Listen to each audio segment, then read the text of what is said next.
So why do we get all this hate and stuff? Because the corruption that the churches and synagogues have brought, when we try to push that away, people throw that hate. So same thing was true in that time. So in the early time of Nuh alayhi salam, those were the Muslims. So when the time of Bani Israel and their Anbiya, Musa alayhi salam and Dawood alayhi salam and Sulaiman alayhi salam, these were Muslim. According to our definition, these were Muslims. So he was in that religion of Islam but corrupted. But he had corrupted it. Even according to Jewish literature, he was a cruel king that oppressed people, and he delved into things that were forbidden even according to Jewish tradition. At that time, the Bin Israel and those that were with them had become so corrupt that Allah subhanahu wa ta'ala sent Isa alayhi salam. And Isa alayhi salam, as a prophet of Allah, bringing a message from Allah, correcting what the people had corrupted from the earlier messages, back to the Tawheed that was taught by Musa alayhi salam, his da'wah began, and those became the Muslims of the time. And people would call them Christians, but we would say those early ones who didn't worship Jesus, who didn't make shirk, these were the Muslims of the time. So now the da'wah of Isa alayhi salam is now spreading, and when it comes to Yemen, Dhu Nawas oppresses them.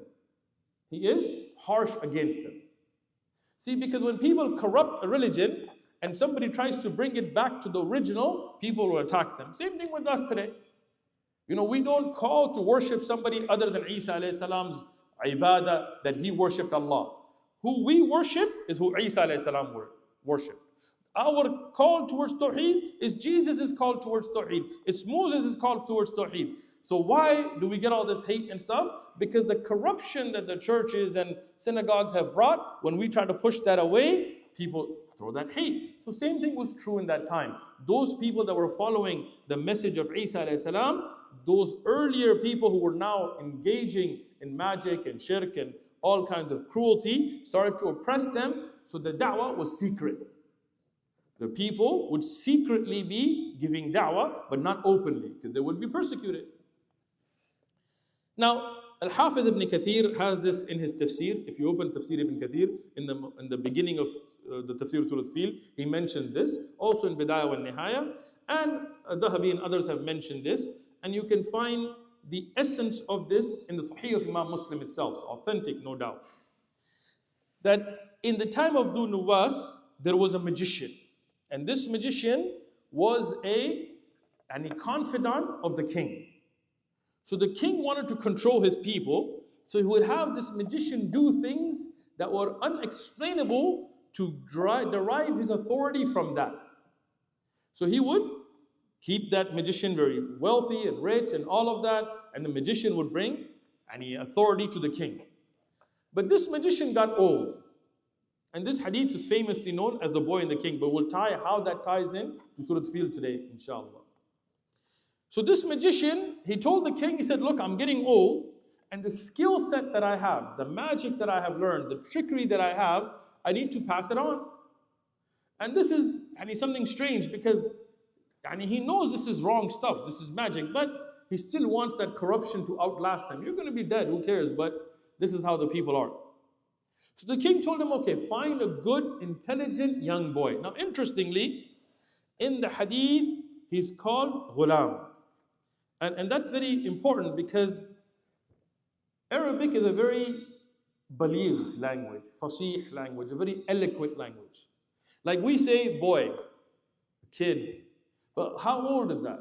I could call a 30-year-old boy, or a 10-year-old, right? Or a kid. Like, well, that's relative. If I'm 90 years old, as a 20-year-old, you're a kid to me. But if I'm 20, you got to be 4 or 5 to be a kid, right? That's all relative. But Arabic's not like that. Lisan al-Arab, one of the standard dictionaries for the Arabic language, it mentioned ghulam would only be used for the boy, not girl, but boy, who was under bulugh, under puberty, right? 14, 15, whatever, most people hit puberty at that age, boys, but he was under bulugh. Fata is used for a young man past bulugh. So the hadith didn't say fata. It says ghulam. So that means this young man, and that's very important context here, is under 14 years of age. He's very young. And he's very intelligent. So they choose him to be the apprentice of the magician. So every day he goes to this magician and he learns magic from him. Haram. But on the way, from his people, he sees a rahib. Somebody who was a knowledgeable person. Somebody who was a da'i. Who was calling towards the true message of Isa alayhi salam. Towards the rectification of the true religion. Who was calling him towards good. But he did it secretly because of the oppression that was going on. So he would sit in a cave on a pathway and he would talk to people secretly, low down, no big fuss like that. So this young boy, he would go and he would listen to this rahib and he would like what he hears because it's a call towards the haqq, towards tawheed. But his job, his whole mission in life was to learn magic. So he would go and sit with the sheikh and learn, and then he would go to the magician and learn. So he was balancing these two worlds, haram and halal, good and bad. And this went on for a while, but because he's a young man, he's maybe 12, 13 years old, right? He's under 14, 15 years of age, under bulugh. When he would get to the magician late, because he sat with the rahib, the magician would punish him, he would beat him. And when he's going back to his town, he would again sit with that rahib to learn good knowledge. But when he got to the town, it was late, so they would get upset with him and they would beat him. So he went to the scholar and he told him, look, I'm getting beat both ways. So what should I do? So that scholar tells him, look, this is a time where you have to be careful. Like you cannot just be, because of the oppression that's there, you cannot just go out and be like, forget you, I'm just going to learn with this guy. Do this. And he teaches them tawriya. Tawriya in Arabic is used for where you don't lie, but you say something where the person understands something different from what you're saying. For example, Ibrahim alayhi salam, when they threatened to kill him and take his wife Sarah, he said, she's my sister. Well, he didn't mean like literally, but again, as humans, we're all brothers and sisters, we're all the children of Adam alayhi salam, right? And we have the brotherhood and sisterhood of Iman. And that was because he didn't want her or him to be killed. So here, the Sheikh also teaches him the same. He told him, look, when you're going to the magician, just tell him I got held up by the people. And that's true. When you're leaving the people, they're going to be talking to you and stuff. And when you're going back, say, I got held up by the magician. Because your life is in danger here. So the boy did that for a while. He learned the trick, it worked. So he's gaining knowledge and he's learning magic. Until a time came that the internal struggle became too much for him. Right? Because he was like, how can I have my, like there's a saying in English, we say that you cannot have your feet in two boats. If you put a foot in one boat and another boat, what's going to happen sooner or later? You're going to fall in the water or you got to choose a boat. So he realizes I cannot do both of these. So as he's going one day, he sees a huge beast block the way for the people. And the people become afraid. They start running. They run away.